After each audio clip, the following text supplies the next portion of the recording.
Hi guys, today I'm filming my September favourites. I feel like everybody says this every year, but is September the shortest month or what? Because it just feels like it. September's my absolute favourite month and it does just go too quickly. But of course, once September's over, as far as I'm concerned, we're in the countdown to Christmas. So you can expect some unseasonably festive things from me very, very soon. Probably on my blog more than my YouTube though, so don't panic. Anyway, I have a few favourites to show you today. They're all going to be beauty related. All of my random favourites are going to be over on my vlog channel, which will be linked below. I also just want to mention before I start that I've had so many different vlogs up this month. Next month is Vlogtober, which means I'm going to be vlogging every single month, so kind of like day in the lifestyle vlogs, the same as I did kind of every other month of this year so far. So if you're not aware of that, I have got a vlog channel, I do that. But on the off months now, I'm going to be doing different kinds of videos, and I filmed some videos with other people called Kyla Talk, where we talk about different subjects. They were really popular. I also did lots of blogger tip kind of videos. So I've done a video on how to edit videos. I've done something on how to start a blog from scratch, that kind of thing, all the cameras that I've used. So many of you had questions about things like that. So I wanted to mention in this video before I even start, before I lose some of you, that I have made those videos because so many of you asked for them. So I will link my vlog channel below, you can find them there. So I talk about the camera that I'm using now, all the different cameras that I've used throughout my YouTube, and other things as well that you might be interested in, as well as the other bits and pieces kind of vlogs. And then next month, like I say, every single day vlogging, yay! And then it's only one vlogging month until Christmas. So I'm just gonna get on with it. The first thing that I'm gonna mention is this, and it's the Stella McCartney perfume. I haven't had this for so long. I do have a little size of it, but I feel like it doesn't smell quite the same anymore. Perfumes do go off, as they say, and I don't think it's gone off. It doesn't smell bad, it's just it doesn't quite smell as I remember it, and this is perfect. So I got this very, very recently. My friend bought it for me for my birthday, and it's one of those things, every time we see each other, she forgets it, or I'm not somewhere, you know, it's just not kind of fit together so that I've got my birthday present, because my birthday's in February. So she gave it me the other day, and I am super happy with it because it's so nice for this time of year. It's not necessarily a summer fragrance for me, but kind of autumn, winter time, this is a really nice one because it's a little bit heavier and muskier. So I have that. Two products that I would say kind of fall into the bath category. The first is this MOA. Is it Moa? Because it has that accent over the O. I want to say that it's Moa. But it's the green balm, and I use this as a cleanser, and I absolutely love it. It's just, it's so small. It was, I forget how much it was, like maybe under £10 I think for this, but still relatively expensive compared to what I'm used to paying for a cleanser when it comes to the size of it and how much you get. And I want to use it every single day. I know that my skin would benefit from it. It's a fantastic cleanser. It works really, really well for me. It's a balm, but it's not got that weird residue afterwards. And it felt so nice when I was using the little sample that obviously I felt like I wanted to buy the big one. But because it's so small, I don't want to use it every day. And so I'm not benefiting from it. It's driving me mad. I think I might just use it and see what happens, because if I use it every day and it's not that great, then I'll know not to buy it again. But if I use it every day and it's amazing, maybe it's worth repurchasing it more often. But yeah, I love this. I absolutely love this. And it's so strange because I had so many samples of it and I just wasn't that interested. And then one sample said it can be used as a balm cleanser, and I was like, really?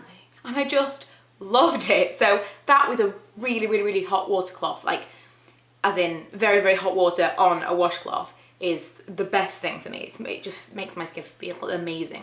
Oh, frog in my throat. The next thing is this from St. Grape, which I was sent to review, and it's the Aqua Bliss Bath Scrub. This was mentioned in my bath video last month. Not last month yet, last week. Tomorrow it'll be last month. And this is a bath scrub that can also be used for your face. It's very, very, very fine. I'll show you. I'm not sure whether or not it's not going to show up. It just looks wet.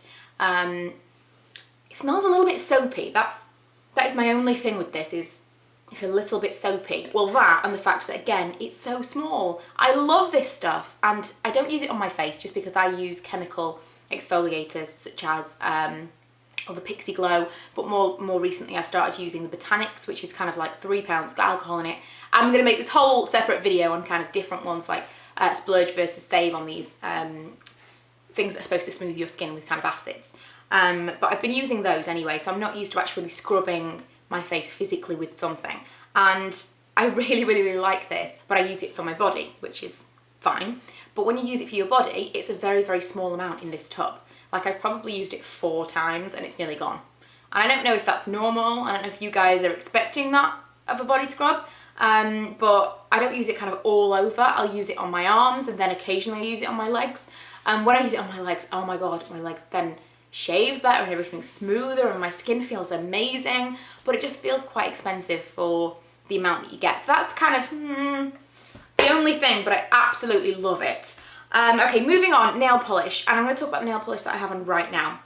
And this is by Sensationale. I recently got sent a gel nail kit, which is amazing. Again, I'm going to say it's expensive. I think the whole thing all in is probably like £60 with one nail polish, and they sent me the whole thing plus bits and pieces like other nail polishes and stuff, and it's absolutely incredible. I can't tell you that I'd run out and get another one if it broke, just because it is expensive. But it's coming up to Christmas, and if that's the kind of thing that you're interested in, I would definitely put it on my Christmas list because I absolutely love it. I've had this nail polish on for a week and it looks perfect. I've cleaned bathrooms, done copious amount of laundry and washing up, and absolutely nothing. And my nails chip at the drop of the hat. I absolutely love my Seche Vite for my regular nail polish because that really does help to give that really glossy shine and help them stay relatively chip resistant, not chip free. But gel nails, I've only had them once ever.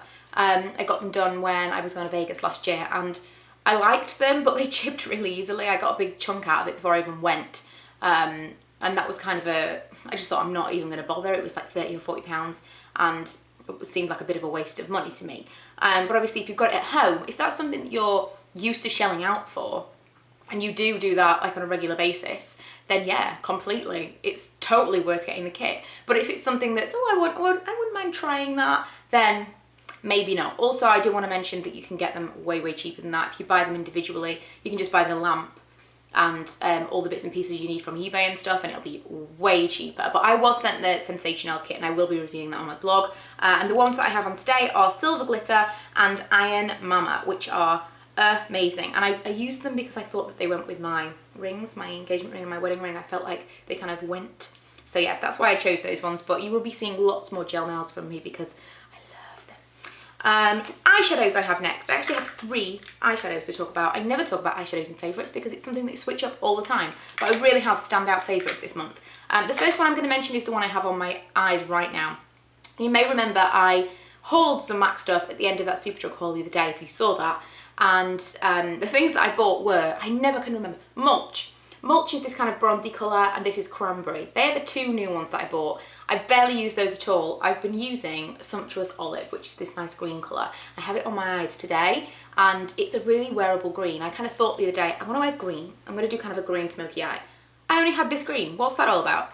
I thought I had loads of green eyeshadow. No, not at all. I thought I had some Urban Decay. I did have a couple. I had Kush, which is a really bright green, which has got glitter in it, and I didn't want to use that. And I had something else, and I can't remember the name of it. That was in the Book of Shadows 3. But it was too dark, and that's not really what I wanted. I wanted something brighter. I'm thinking of getting Humid from MAC. But if you guys can recommend any drugstore green eyeshadow that's decent, then please let me know, because I've never really looked into it before. But obviously I'd rather pay less. And I think I'm going to be on a bit of a green eyeshadow kink this autumn. Kick. So yeah, this one I've been using, but I've also been using this quad from Revlon, which is called Adventurous. And in my recent videos, so many of you have been so kind and said, oh, your eyes look amazing, I love the eyeshadow that you're wearing, please do a tutorial. I have got an all Revlon kind of tutorial, kind of get ready with me. I didn't zoom in or anything, I did it like a real get ready with me, so I had a towel on my head and I'm just applying my makeup when I filmed myself. I didn't do any special effects or anything, and it's to music with captions. So tell me how you feel about that when you see it, but I'm going to show you how I did the eyes that you've seen in many of my recent videos, because I was just obsessed with this particular palette. So yeah, it's called Adventurous. I really like this quad, and surprisingly I discovered that the not Humid, that's Urban Decay, what is this one called? Sumptuous Olive and the green out of this kit are actually really, really similar. And you're not going to be able to see from this distance, I'll put it in a close-up. But they're really, really similar. The Adventurous one from Revlon is a little bit more glittery. It's not as pigmented, it's not going to be quite as nice, and it's not quite as green. But it is very, very similar. So if you're looking for a dupe, that's, you know, it's as good as I've found so far, because I've not really been looking, but really like that quad. And lastly, I want to talk about the Rimmel single eyeshadow that started it all, when I mentioned in my Fragrance Direct haul that this is like, I thought, wait a minute, single eyeshadows from the drugstore are amazing. And this was the first one that I got, lots of you asked. I have no idea what it's called because it has stickers all over it, and I don't want to Like, they're not the kind of stickers that you can just peel away, so I have no idea what this is called. But it's a beautiful, beautiful colour. It's kind of like a taupey bronze, and the quality is absolutely amazing. I got it for 99p. It says £1.99 on here, but it was 99p when it rang up at the till, and I was just so impressed. So Rimmel eyeshadow singles, definitely would recommend, and they will be my first port of call looking for a green eyeshadow from the drugstore.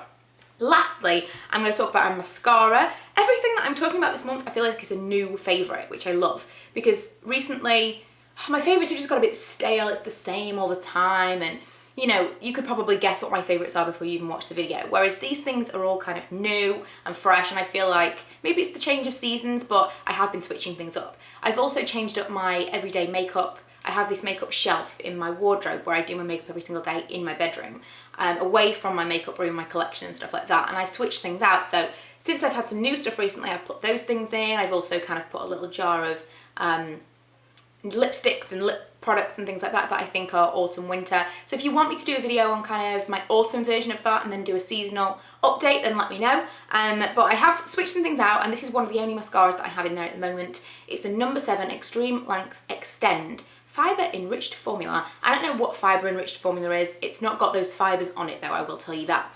And it's got a really, really cool brush. I always, whenever I get sent a mascara from a brand, which this was sent to me, but whenever I get sent a mascara one from a brand, I'm like, oh no, I always think I'm gonna hate this, and I'm not gonna review it because I hate it, because I'm so picky with mascara, but I absolutely love this. It's got such a fine little rubbery bristled wand. It's perfect for what I want it for, and I just love it. I absolutely love it. So can't say enough about that. It really does build a lot of length. You can put quite a few coats on. It's not clumpy at all. It's not a tremendous amount of volume, but that's not really what I look for in my eyelashes. I want length because my eyelashes are so stubby and they're not very black, and I just want them to look kind of wow. I don't want them to look really thick. So yeah, that is everything, I'm pretty sure. I think I've gone through everything. So anything else that I have in front of me is for the video I'm going to film now, which is my random favourites, which you can see over on the other channel now. I'm going to be talking about food, candles, everything like that. Last kind of honourable mention that I was going to do in my random favourites is my favourite YouTuber of the month, who I'm going to say is Emma from Meet the Millards, because she came over from Dorset. I want to say Dorset. Emma, if you're not from Dorset, I apologise, but I want to say Dorset off the top of my head. A really long way away anyway. She came way up north to film some videos, and she was doing other things in the meantime, but then she came for the full day to film some videos for the Kyla Talk. So I'm really, really happy with how they turned out, and she's coming back next month as well. So that's really cool, and you'll see her in the vlogs and things, and then of course you'll see her in some more Kyla Talk videos, but I'm hoping to film something for this channel with her as well as Zoe from Mammalful Zoe, if you know her. I'll link them both below, but you should check out their channels. And yeah, I'm gonna go, and I will see you guys next month. Bye!